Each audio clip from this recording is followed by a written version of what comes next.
This clip is brought to you by SaveWithConrad.com.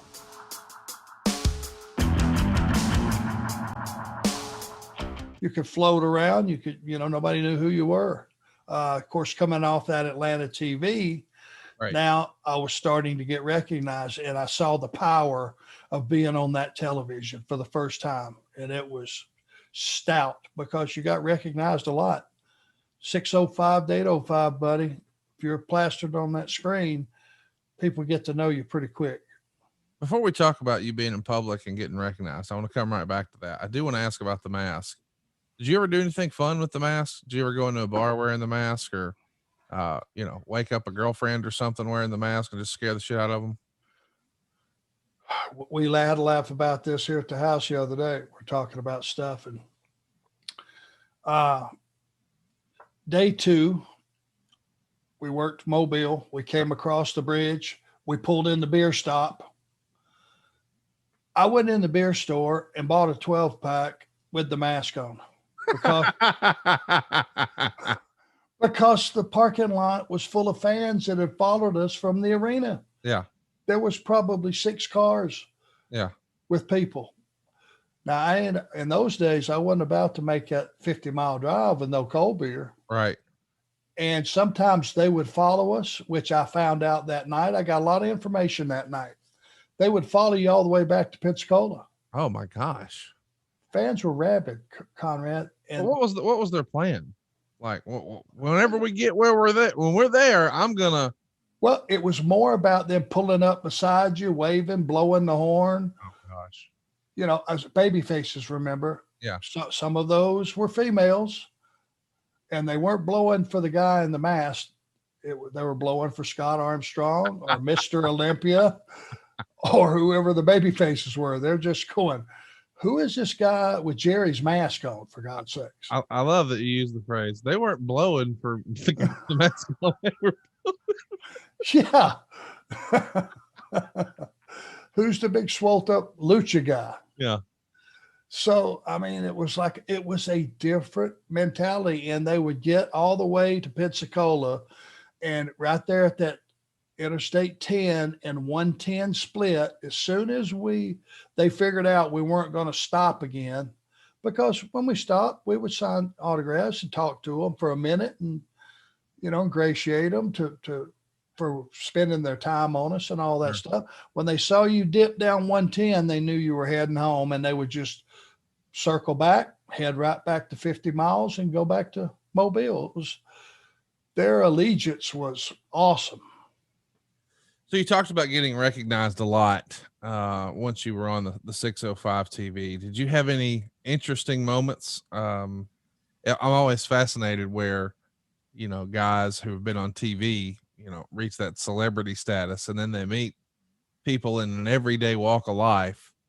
I'll never forget, probably 20 years ago, I went to the local FedEx, and we've had the same NBC affiliate has had the same news anchors for years and years. So I grew up watching that NBC affiliate, and I turn around to check the line and say, man, how big is this line getting? And right behind me is a lady that I had seen on TV every day of my life for 20 years. And it was like, as a kid, you're like, oh my gosh, this is a real person. Like in real, I'm not supposed to see you at FedEx. I'm only supposed to see you on the box in my living room. And I'm curious, from your standpoint, did you have any fun interactions like that once you were on 605?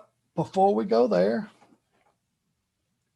don't we want to address the fact that the guy at the beer stop has a man in a mask buying beer? Yeah, and he didn't sell it. He did not sell it at all. He just looked at me. That'd be whatever it was, $6.45.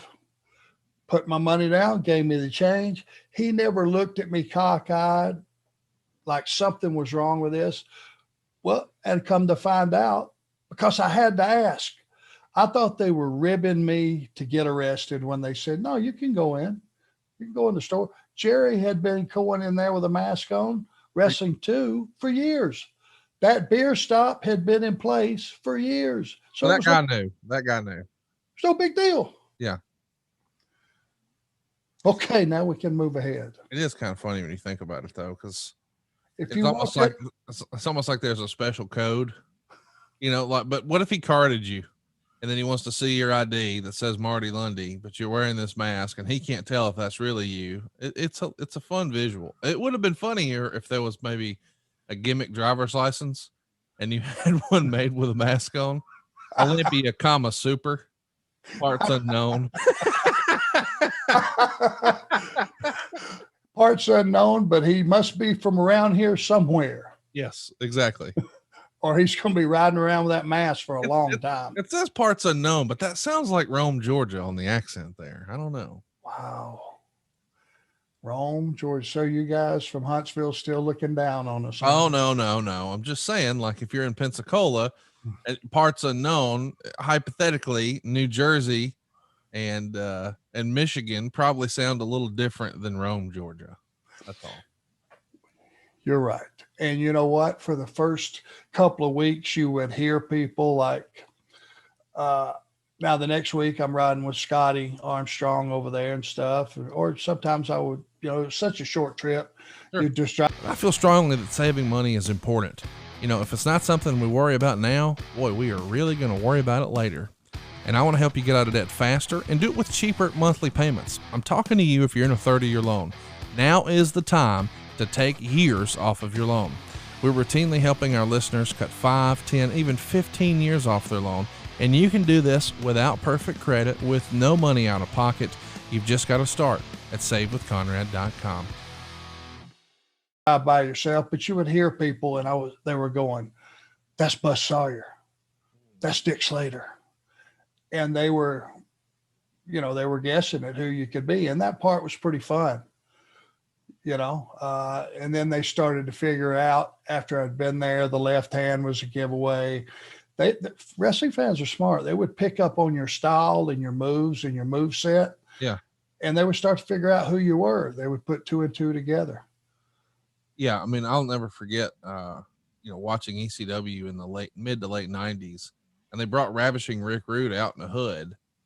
And you can just tell by the way the dude walks, it's like, wow, that's Rick Rude. Yeah. So you don't have to be like super perceptive. If you've watched wrestling, everybody has like their own sort of walk or gait, whatever you want to call it, swagger, if you will. And it's like, oh, that's Rick Rude. So I get where there are some giveaways like that. Yes. Hey, it's Conrad Thompson. Thanks for checking out the podcast here on YouTube. Be sure to hit the subscribe button and the notifications bell so you get a notice anytime we upload some new content. And go save yourself some money right now. If you're in a 30-year loan or you have credit card debt, it's not a matter of if I can save you money. It's a matter of how much. Find out right now for free at savewithconrad.com.